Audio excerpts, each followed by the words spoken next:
sommaire de cette édition Religion au Bénin, moment de joie à la mission internationale d'évangélisation et du réveil spirituel, dirigé par le révérend Ernest Ouénou, avec une semaine essentiellement marquée par la commémoration des 25 années d'existence du dit ministère. Toujours au Bénin, la deuxième édition du Festival international du théâtre du Bénin s'est officiellement ouverte. Une cérémonie qui a réuni un parterre des professionnels du théâtre. Manifestation au Cambodge pour la journée des droits de l'homme. L'Inde compte sur le diamant pour se rapprocher de la Russie. Sport football, sortie de l'hôpital Benetti, ne pas avoir eu peur de mourir.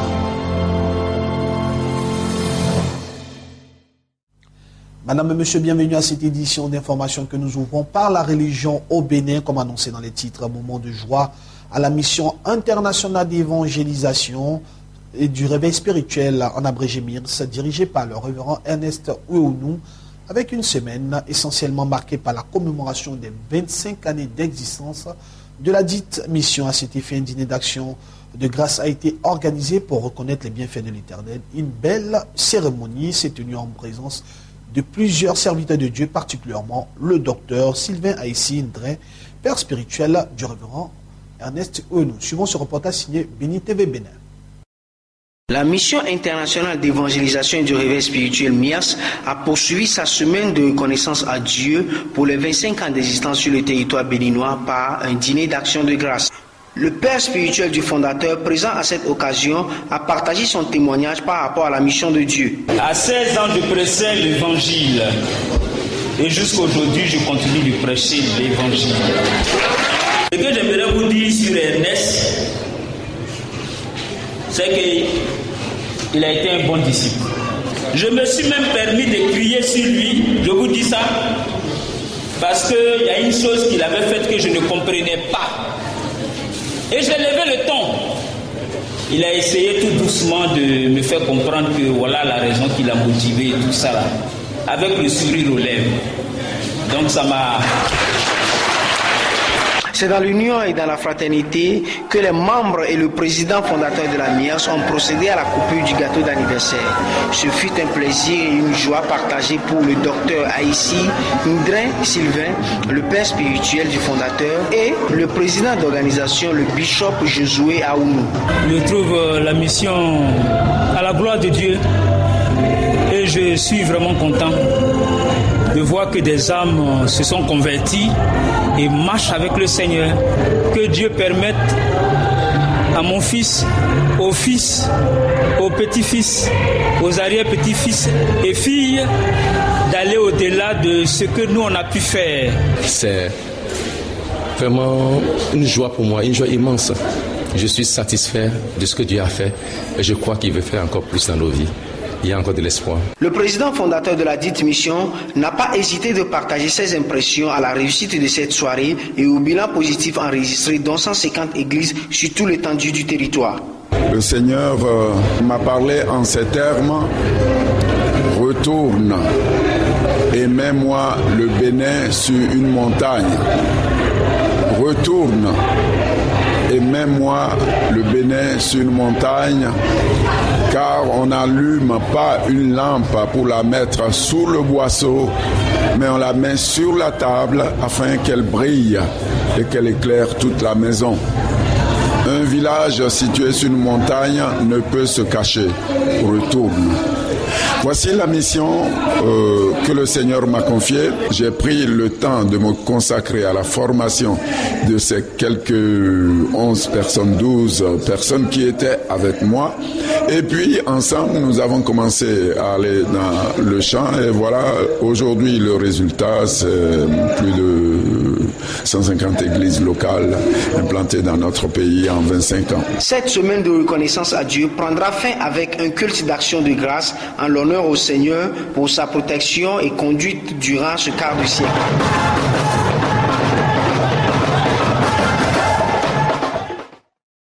Nous restons toujours au Bénin avec la mission internationale d'évangélisation et du réveil spirituel avec un culte d'action de grâce des 25 années d'existence aussi.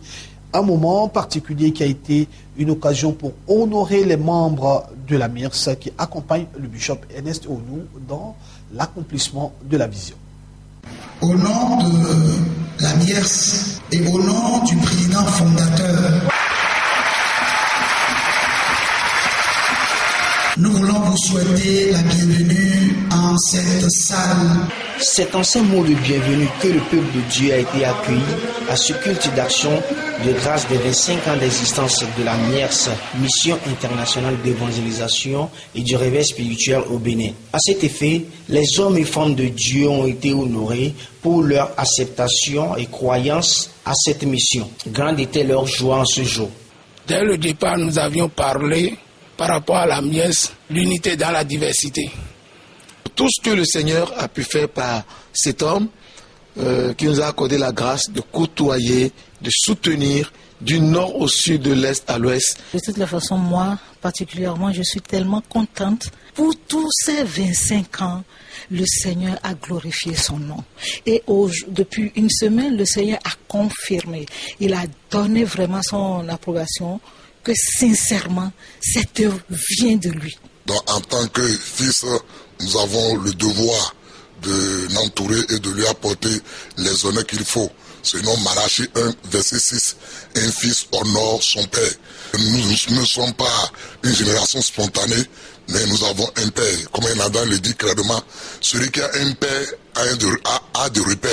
Celui qui n'a pas de père n'a pas de repères et il commet des impairs. Donc c'est une grâce pour nous de nous retrouver avec nos papas que Dieu a utilisé pour amener le redressement spirituel dans notre cher pays, le Bénin. There is nothing that is good, that is easy. The things that is valuable takes much work and much effort. But with God's help, our yoke is easy and our burden is light. I would say that the most exciting life is to follow the Lord Jesus Christ. C'était l'homme du réveil, l'homme qui a appelé vraiment, qui a mené dans l'église évangélique au Bénin les charismes, la délivrance, la guérison, l'évangélisation avec de l'impact sur le terrain. Honoré à son tour, le révérend Ernest Ouéounou a partagé la parole de Dieu sur l'approbation de Dieu dans la vie de l'homme, un thème basé sur le livre de Matthieu chapitre 3, le verset 17. Ce matin, je voudrais parler de l'approbation de Dieu. Dans le livre de Matthieu chapitre 3, le verset 17. Les perspectives des années à venir sont bien définies. Pour les 25 prochaines années, nous travaillerons surtout à l'unité du corps de Christ, au travail en commun, n'est-ce pas, à une évangélisation de proximité. Que Dieu Tout-Puissant accompagne et soutienne cette mission dans son parcours au cours des années à venir. Nous terminons au Bénin avec l'ONG Cité de la Joie en partenariat avec Béni TV qui a organisé la 3e édition du gala dénommé Africa Style, un moment de joie pour célébrer les enfants et particulièrement apporter de la joie aux enfants de la rue et les sourds-muets aussi, il faut le dire. Pour cette fin d'année, une cérémonie qui s'est tenue en présence des responsables de Béni TV Bénin. Ils sont à l'honneur, les enfants déshérités, les enfants sourds et muets. Dans le but de leur apporter un instant de joie en cette période de fête, l'ONG Cité de la Joie, en partenariat avec Béni TV, a organisé la 3e édition du grand gala nommé Africa Style, une soirée célébrant les enfants autour du style africain. Cette célébration s'est déroulée à la plage d'Eldorado Beach à Cotonou, en présence des enfants et de nombreux invités venus soutenir cette noble initiative. L'année passée, il s'agissait des handicapés, mais cette année, il s'agit des enfants de la rue et des sourds-muets. Cette soirée, tout simplement, tout bêtement, pour être avec les enfants de la rue qui n'ont pas l'habitude d'avoir un Noël, qui n'ont pas l'habitude d'être soutenus sur ce plan. Donc on a voulu les célébrer ce soir pour leur dire qu'ils sont importants pour nous, qu'ils existent aussi et qu'ils ont droit d'être également heureux comme tous les autres enfants. Prestations d'enfants et d'artistes, défilés de mode, vente à l'américaine. Voici entre autres les activités qui ont meublé cette soirée. Les invités ne cachent pas leur impression. C'est la première fois que moi j'ai participé à une telle édition. Quand on m'a invité, j'ai beaucoup hésité.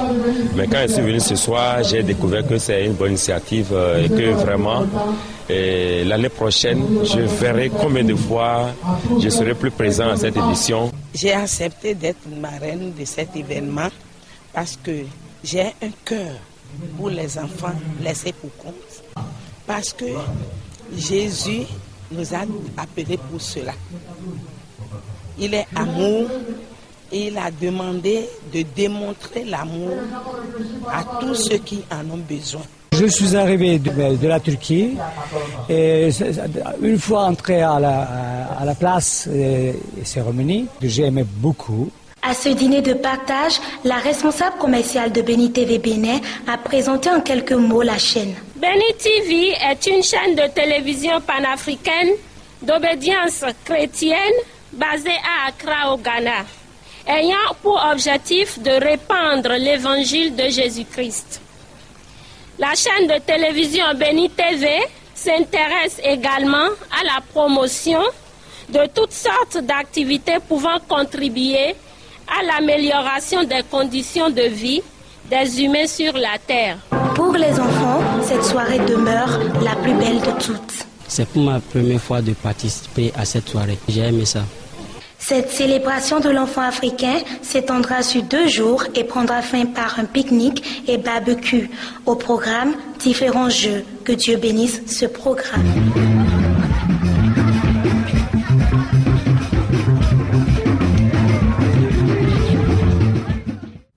Toujours au Bénin, parlons à présent de la 12e édition du Festival international du Bénin, FITEB, qui a officiellement ouvert ses portes. Une cérémonie qui a réuni un parterre de professionnels du théâtre béninois, un festival qui a pour objectif de mettre en exergue le patrimoine culturel béninois, une occasion bien saisie par le ministre de la Culture du Bénin, M. Jean-Michel Amibola, pour saluer la présence des pays frères à ce festival. Ces 3 coups de gong lancent la 12e édition du Festival international du théâtre du Bénin FITEB. Un festival considéré aujourd'hui comme étant le carrefour d'un brassage culturel des professionnels du théâtre. À ce festival, il sera question de la valorisation du riche patrimoine culturel béninois. Qu'est-ce donc un festival, si ce n'est un lieu de rencontre, un lieu d'enrichissement, d'échange et d'épanouissement pour les peuples, une vitrine précieuse pour toute nation. L'on comprend dès lors l'implication du gouvernement béninois dans l'organisation du plus grand festival de théâtre d'Afrique. Je voudrais vous dire du fond du cœur, à vous qui êtes venus de la France, de l'Allemagne, de la Belgique, du Sénégal, du Mali, de la Côte d'Ivoire, du Cameroun, du Congo-Brazzaville, du Nigeria et du Togo. Combien le Bénin se réjouit de vous voir ici, rehausser l'éclat des présentes manifestations. 40 compagnies sont attendues à ce festival. Les acteurs promettent pour cette édition égayer et distraire le public. Il y a eu beaucoup de sélections, de bonnes sélections. Même moi, je suis là pour dire le compte. Voilà, ça fait plus de 10 ans que je ne suis plus monté sur scène, donc c'est un comeback, je suis très heureux de le faire. Et tous les autres spectacles aussi programmés ont de la gueule, comme on dit. Et donc le public du FITEB 2014 ne sera pas déçu de ce qu'il verra. Je suis à ma première édition en tant que candidate danseuse. S'il vous plaît, le FITEB c'est pour vous. Sortez massivement, venez nous voir, venez nous dire si ce que nous faisons, si c'est beau ou pas. Tant que nous n'aurons pas votre retour, nous pourrions toujours nous coucher et nous reposer sur nos lauriers. Et du coup, c'est vous qui allez être perdants parce que nous n'aurions pas l'envie de faire mieux, nous n'aurons pas de la stimulation. Voilà. Entre créateurs et spectateurs et public, c'est vraiment un aller-retour. Venez nous soutenir, venez nous dire dans les yeux ce qui ne va pas, ce qui va, et nous promettons nous améliorer pour vous. Ouais. Au cours de cette cérémonie d'ouverture, il a été accordé à l'assistance du Bénin et d'ailleurs d'avoir un avant-goût des spectacles. Le Festival international du théâtre du Bénin FITEB s'étendra sur 9 jours et aura pour particularité une tournée dans 2 grandes villes du Bénin, à savoir Porto Novo et Parakou. Le souhait de chacun est que ce festival soit renouvelé chaque année. Nous terminons qu'avec le Bénin en parlant cette fois-ci de distinction au Bénin avec la cérémonie des remises des Oscars qui a pour objectif de primer des personnes qui se sont distinguées dans divers domaines, à savoir des domaines spécifiques selon la santé, l'agriculture et le développement. Une cérémonie qui a été rehaussée par la présence du ministre de la Culture du Bénin, M. Jean-Michel Abimbola. Née en 2005, la cérémonie des Oscars a pour objectif d'encourager, de reconnaître, de susciter et de vendre les talents béninois. À cette cérémonie, l'occasion a été choisie pour primer les meilleurs dans les domaines de la santé, de l'agriculture et du développement. La présente manifestation vient ainsi témoigner de l'importance des acteurs culturels et de la chose culturelle. Je voudrais adresser mes vives et sincères félicitations aux heureux du jour qui ont su tirer leur épingle du jeu à l'issue des différentes phases de sélection. Grand chercheur dans le domaine de la pharmacopée, le docteur Chidime Yao Raphaël fait désormais partie de ces hommes et de ces femmes reconnus pour leurs actions dans le développement et le rayonnement de notre pays, le Bénin. À cette cérémonie solennelle, il a reçu le prix du mérite des grands Oscars du développement. Raphaël Yao Chidime, médecin chercheur en naturothérapie, innovateur et promoteur du produit Vitairon, ce seul produit africain qui peut guérir du cancer, de l'anémie et qui peut aider les séropositifs, les drépanocytaires. Ça fait ma joie que parmi des millions de phytothérapeutes africains, je suis parmi ceux-là qui va prendre le flambeau du développement du Bénin pendant 2 ans. L'heureux élu reçoit les félicitations des amis, collègues et invités venus honorer de leur présence la cérémonie. Raphaël Tidje, c'est quelqu'un qui fait la fierté non seulement du Bénin, mais la fierté de l'Afrique de l'Ouest tout entière.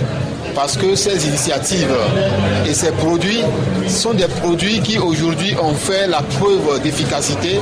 Ça voudra dire que c'est une valeur sûre en valeur de médecine traditionnelle ouest-africaine et ça fait la fierté de toute l'Afrique entière. C'est une très belle soirée. On se devait d'être là parce que nous avons nos amis ceux qui sont récompensés. Vous savez que notre frère qui est à ma gauche ici, que vous connaissez très bien, le docteur, fait beaucoup d'efforts depuis plusieurs années. D'ailleurs, ces efforts sont reconnus en dehors du Bénin. Ces efforts sont reconnus en dehors du Bénin. Actuellement, son produit est reconnu au Ghana et homologué dans les soins de santé au Ghana. Donc au Bénin, au Ghana, un peu partout, ces produits sont connus. Donc je crois qu'on doit l'encourager. Le docteur Chidime ne compte pas s'arrêter en aussi bon chemin. Il promet rendre plus profondes ses recherches qu'il mettra au service de la nation béninoise. Le président zimbabwéen Robert Mugabe a limogé le mardi dernier sa vice-présidente Joyce Mujuru qu'il accuse d'incompétence, de corruption et aussi de complot d'assassinat contre lui. Il faut le signaler, 8 ministres proches de la vice-présidente ont également été congédiés. Robert Mugabe fait le ménage dans son entourage politique. À 90 ans, celui qui préside le Zimbabwe d'une main de fer depuis 34 ans n'entend pas céder la place. Robert Mugabe s'est donc livré à une véritable purge en limogeant sa vice-présidente, Joyce Mujuru, un temps vue comme son héritière. 8 ministres considérés comme proches d'elle l'ont suivi dans sa disgrâce. Ancienne combattante de l'indépendance, Joyce Mujuru a été accusée d'incompétence, de corruption et de complot. Le congrès du parti au pouvoir, le ZANU-PF, a parallèlement propulsé Grace Mugabe, l'épouse du président, comme présidente de la puissante Ligue féminine. Des luttes de pouvoir qui n'arrangent en rien l'économie du Zimbabwe en plein délabrement, malgré ses richesses naturelles. En France, Serge Lazarevic, dernier otage français dans le monde jusqu'à sa libération annoncée le mardi dernier, est finalement rentré en France ce mercredi 10 décembre 2014 après plus de 3 années de captivité au Sahel. Parmi les journalistes présents pour l'accueillir, Didier François, également ex-otage détenu 10 mois en Syrie. Ce que j'ai beaucoup aimé, c'est sa déclaration qui, à la fois, on le sent bien, il n'y a pas d'enjeu, on triche pas dans ces cas-là, on a du bonheur, on est heureux, on le dit, et puis avec une certaine pudeur, justement, ce qui permet certainement d'arriver un petit peu à atterrir en douceur, parce que tout n'est pas dissible, et puis c'est pas utile non plus il n'était pas du tout dans le pathos. Je pense que voilà, c'était bien, c'était digne, c'était émouvant, et voilà, encore une fois, ne boudons pas ce moment.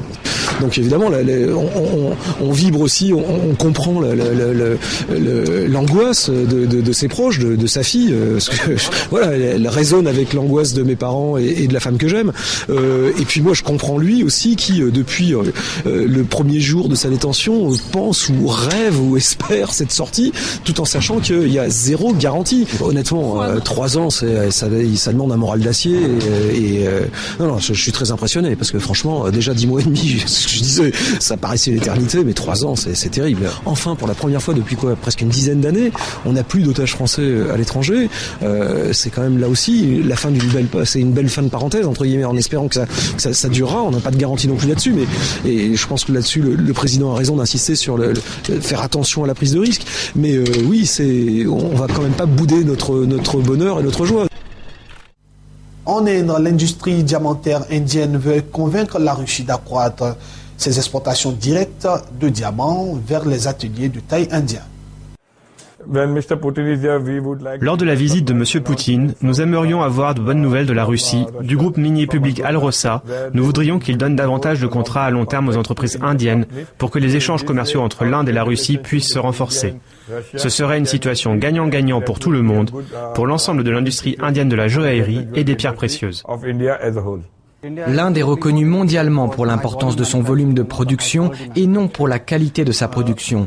Ce que doit faire l'Inde maintenant, c'est promouvoir son image à l'étranger en tant que fabricant de qualité et non insister sur la quantité. Des milliers de Cambodgiens ont manifesté ce mercredi dernier 10 décembre 2014 à l'occasion de la journée internationale des droits de l'homme pour réclamer notamment la libération de militants de droits de la terre emprisonnés.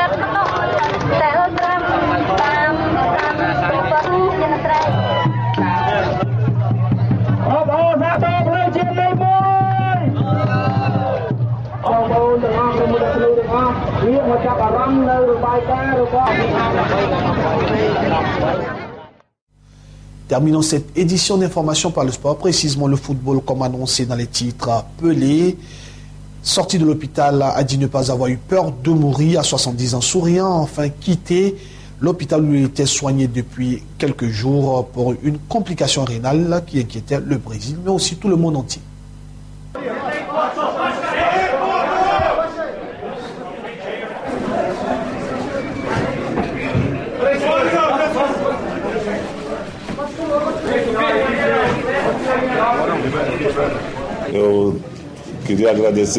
Je voudrais d'abord remercier l'équipe médicale qui m'a accompagné pendant ces 2 semaines. Cela a vraiment été un choc.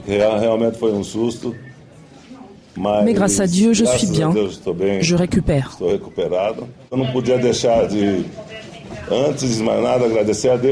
Avant tout, je souhaite remercier Dieu et ensuite tous ceux qui m'ont envoyé un message.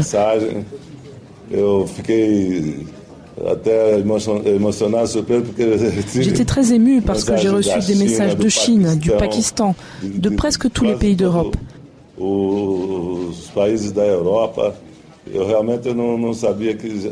Vraiment, je ne savais pas que tant de monde était dans l'attente de mes nouvelles comme ça. Bien sûr, j'étais préoccupé. Cela a été une surprise, mais de là, avoir peur de mourir, non. Vous savez, je suis originaire d'une ville qui s'appelle Trois-Cœurs, donc c'est difficile de mourir. Je voudrais juste vous rappeler que pour les Jeux Olympiques, vous savez que 3 joueurs professionnels peuvent jouer. Eh bien, je serai l'un de ces 3-là.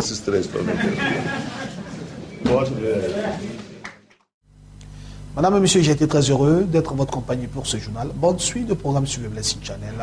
À demain, que Dieu vous bénisse.